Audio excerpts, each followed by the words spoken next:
I'm conscious that when I got out of the car here this morning, in the front of the house, I was struck by the colour in the front garden. It was alive with colour. The crocuses were bursting out of the ground. The daffodils were blooming all over the place. And the bird song was absolutely beautiful.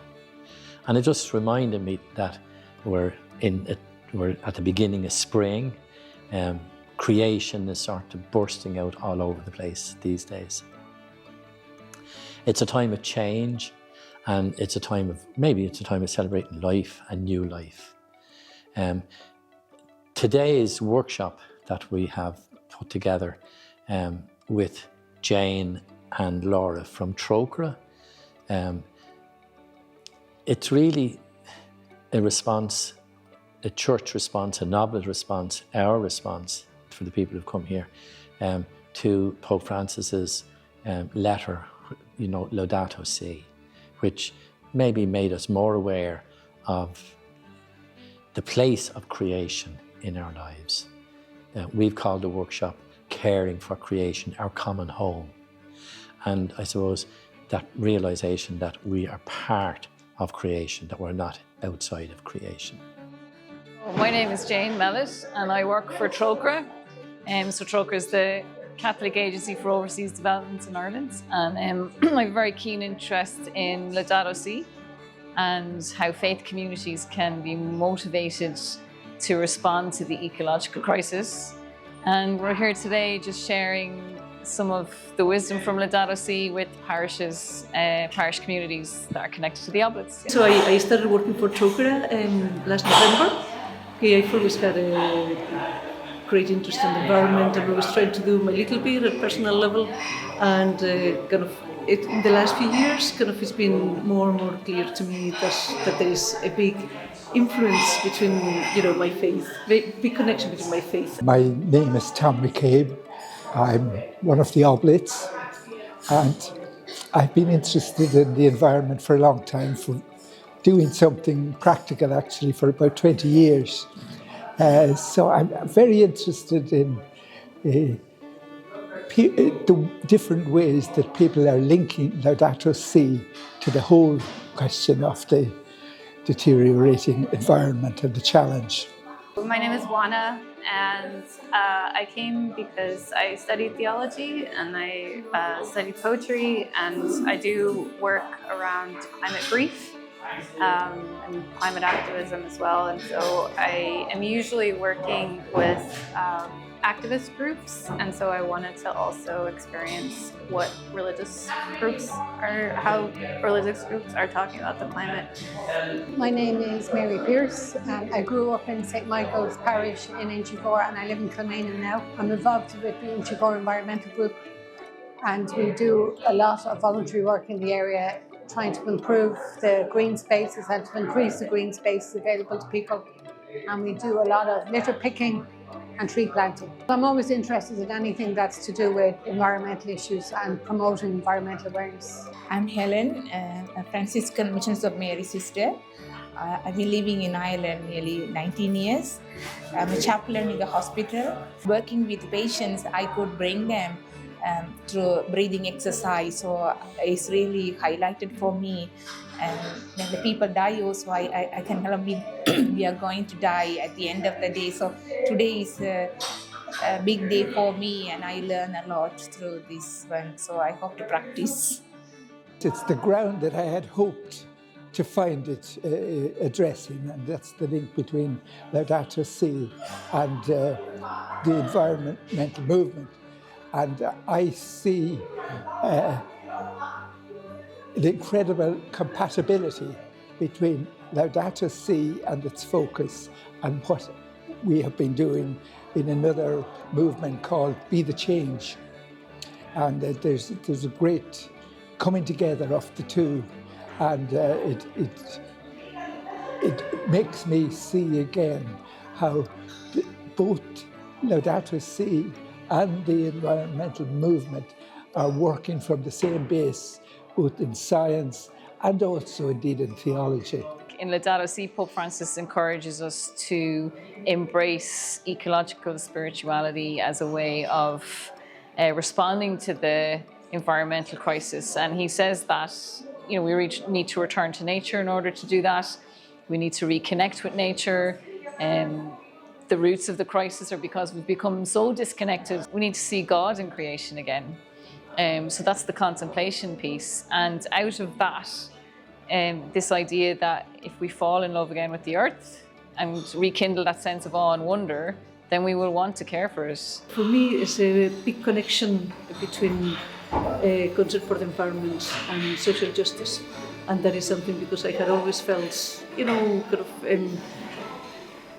concerned about social justice and passionate about it, and I was concerned about the environment, and I didn't put them together, and through Laudato Si, I've really come to realize that there's a huge connection between the destruction of the environment and climate crisis and social justice, because the first world countries, the developed countries, are the ones that are producing most of the greenhouse emissions, for example, that are changing our climates completely.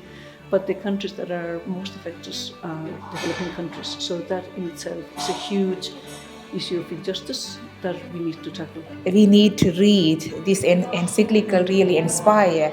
And Pope Francis was, I think, God inspired him and the same whole world, how young people are interested. So as a Catholic, we need to do something. One of the big things I think we need to get realistic about is food. Not just people's access to food, but quality food, and to try and eliminate cheap food, processed food, and to pay farmers what's fair, because I don't think they're paid fairly at all. And we need to reach that balance again, where people can make a living in Ireland from producing food that's good quality, and then food that people can afford to buy and eat that's good for them. I feel that I've been really longing for spaces like this where people are coming together with this kind of spiritual aspect in common. As Oblates, we have identified 3 priorities moving forward. We are committed to building community, not just among ourselves as Oblates, but with people in parishes or wherever we gather, that we're committed to working as communities. We're committed to working with lay people, working in partnership with lay people. And thirdly, that we are committed to justice, peace and integrity of creation.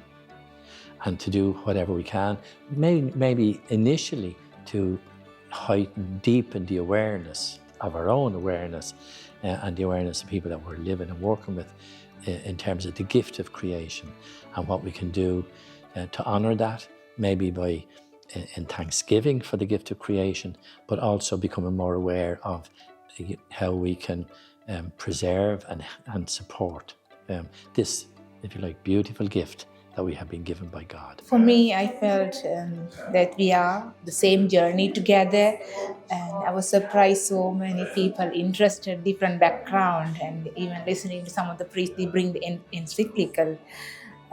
So it's a good point to start. Go to the parishes and introduce the people. Some are aware, some are not aware. So the more we do workshops, it will help people to, and also spirituality, how we are connected with this spirituality. So it's an awakening call for all of us here. We've touched in on some big issues and how the scriptures might speak into those and so on. So this afternoon we're going to do a bit of group work and see what's resonating with people, where do they feel called to be in this, and what might the next steps be. They seem pretty enthusiastic. Well, there's been a lot of work in the church about the environment, concern for the environment, for the last couple of decades nearly, I think, and then with the letter of Pope Francis about the Laudato Si, care for our common home. There's been loads of resources, and the organisation of Laudato Si movements emerged from a previous organisation within the church, and they have built a lot of resources where anybody can link into their websites. It's very rich. I'd recommend coming together with a little group to read it together, and there's plenty of resources out there to help you to do that. There's plenty of courses out there, and maybe to log on to the Laudato Si movement's website.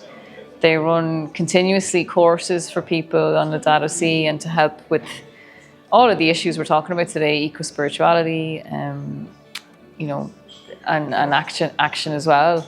And our own Trócaire website, we have a bank of resources on Laudato Si. So I think we do need to get to grips with the document first and then see where we've been called to act. And if anyone needs any support with that, we're here to help. Today is the first workshop that Vimal and I have sort of organised, and then the next one will be in May in Colwyn Bay. And the two facilitators, Jane and Laura from Trócaire, are going to join us then in Colwyn Bay in May.